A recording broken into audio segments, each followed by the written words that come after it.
according to Paul, we're called his ambassadors. In other words, we act on his behalf here on earth.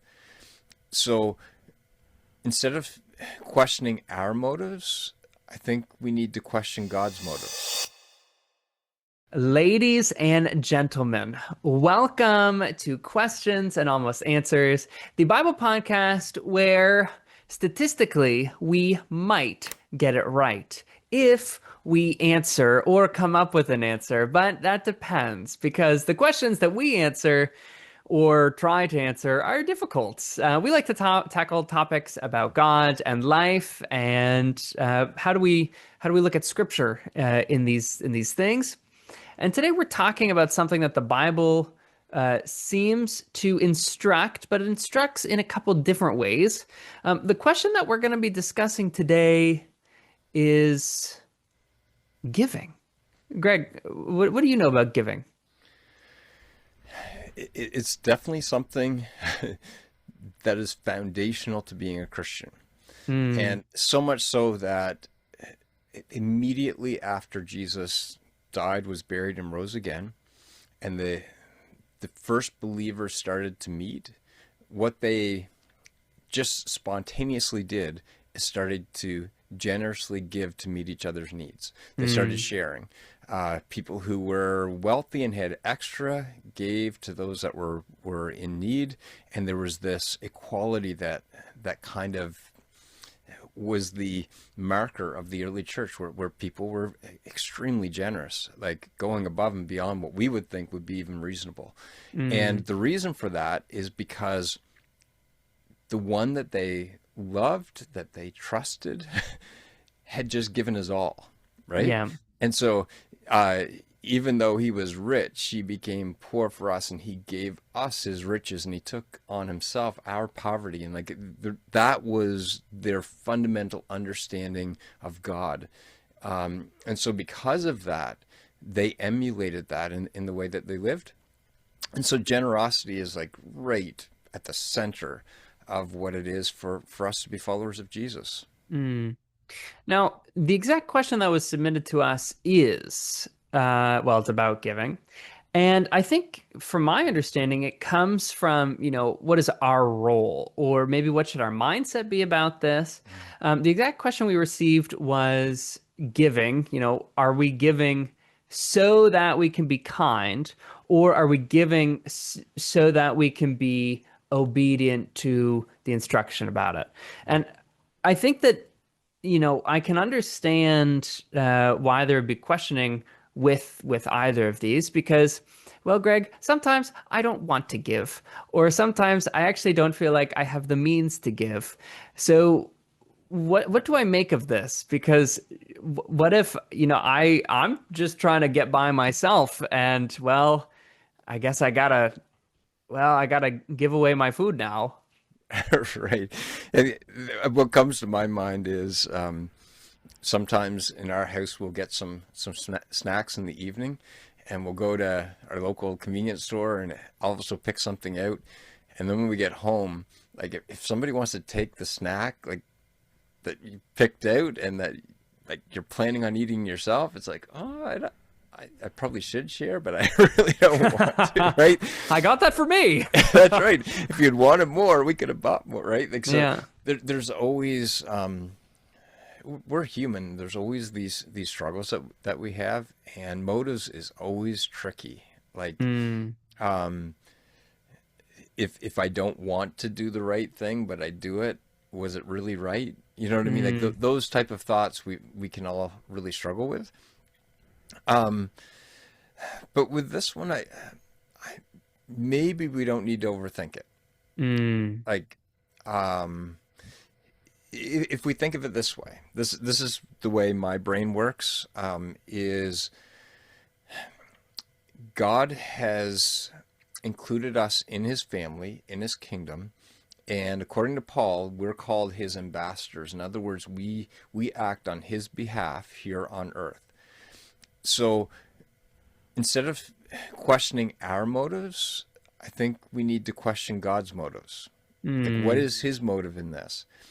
Is his motive good? If it is, I'm doing We it, should do right? it. Right? And so if God's motive is he looks down on planet Earth and he sees that there's enough kindness to go around. There's enough Mm, resource to go around, and he's given you some extra ability so that you can meet somebody else's need, right? mm, And if his motive is that his goodness, his riches, his kindness is spread out through this world, I'm his representative, right? yeah. So I don't have to feel it, or I don't have to think, oh, that person deserves it or this person doesn't, so I shouldn't give. I don't have to go there because it's not my resources anyway. I'm just a manager. Mm, And if we're not thinking about money, if it's our abilities or our presence, so somebody doesn't have to be lonely, you know what I mean? Like as a follower of Jesus, I've been bought with a price, right? mm, I'm his, and I guess in my mind, in my heart, I've tried to forget about the motives inside of me, focus more on the representing God and what I've experienced. I don't know, Matt, you can correct me if I'm wrong or if you've had a different experience, but what I find is that the feelings usually follow the behaviors. mm, Like after you are kind and consistently kind, all of a sudden you start caring for that person and feeling that care in a yeah. different way.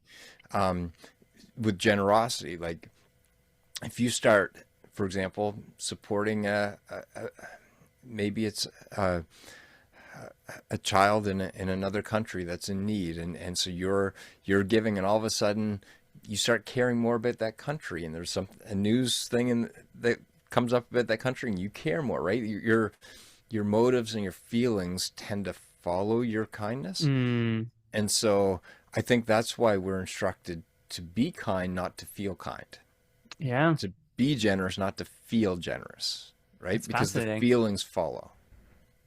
So I guess what I'm understanding is that, we're doing it because, well, that's God's motive. That's what God wants us to do. So we are being obedient.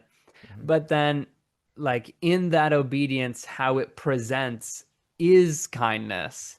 Mhm. And I guess, if I'm in a situation and I'm giving and I'm not presenting kindness, do you think that it can actually be counterintuitive? So, say, for example, like, all right, Matt, you gotta give. You have to because you do need to obey. Okay, fine, I can obey, but I'm not gonna be. I'm gonna be stubborn and I'm gonna be frustrated while I put my money to the food bank. What do you think that?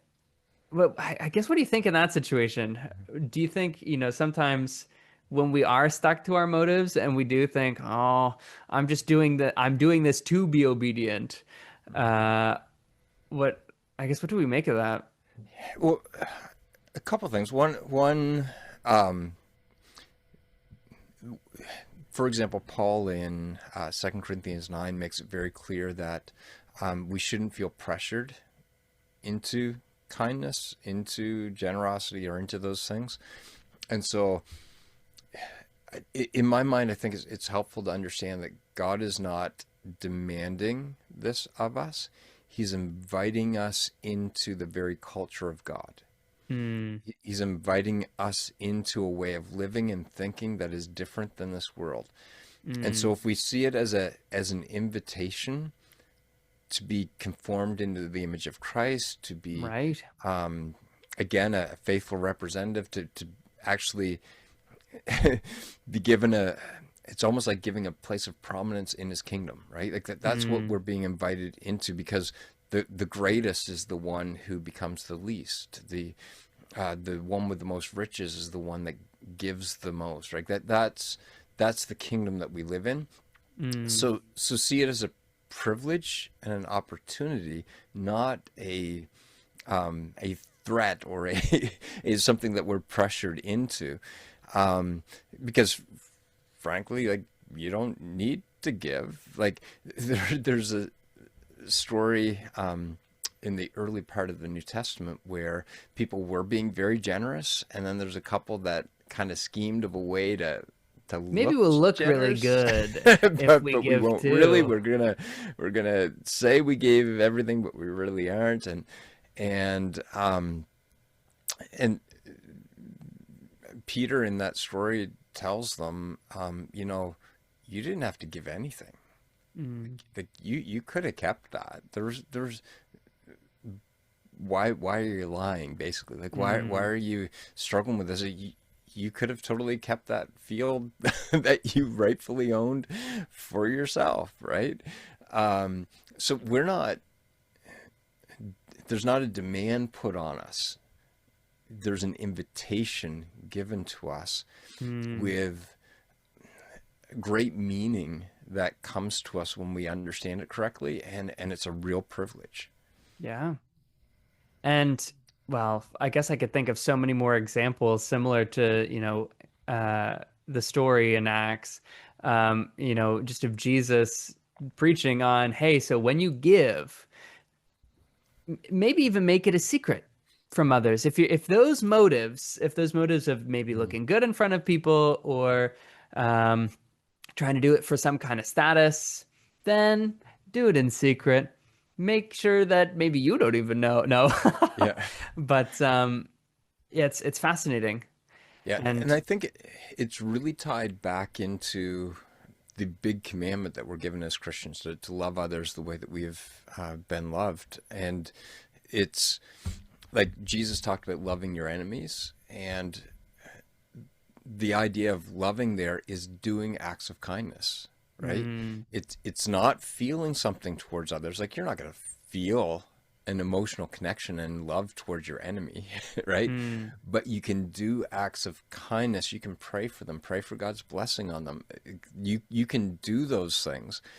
And then what happens is, again, those feelings start to come, but we're not commanded to feel anything. We're commanded to do, right? mm, These things, and then let God worry about the feelings, right? So, right. so if I had to pick one or the other, right? Pure motives or obedience, like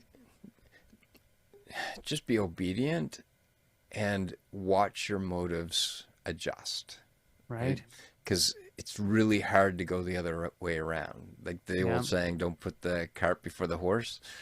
Putting motives before The obedience. the obedience is really tough. Right. That has never worked for me.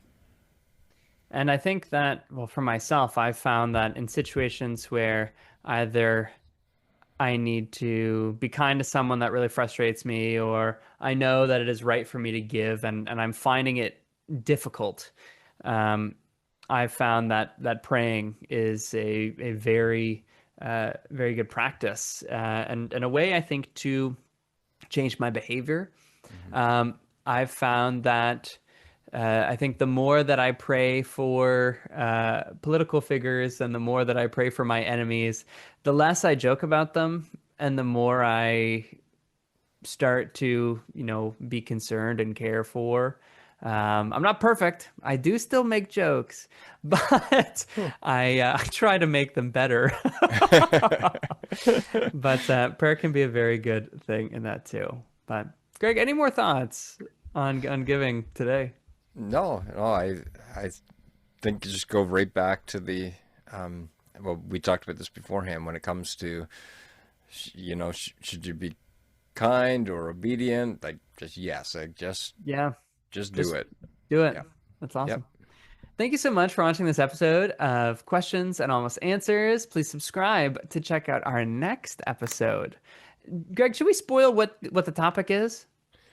Oh, it's about modesty. So we're going to tell It is. everybody what they can wear, what they can't wear, That's right. and we'll show diagrams. No, I That's don't right. think. Yeah. No, we will not do that. But No. stick around, subscribe to see that, and leave a comment. Just in your thoughts on giving as well, joining us in this conversation. My name is Matt. This is Greg, and this has been Questions and Almost Answers.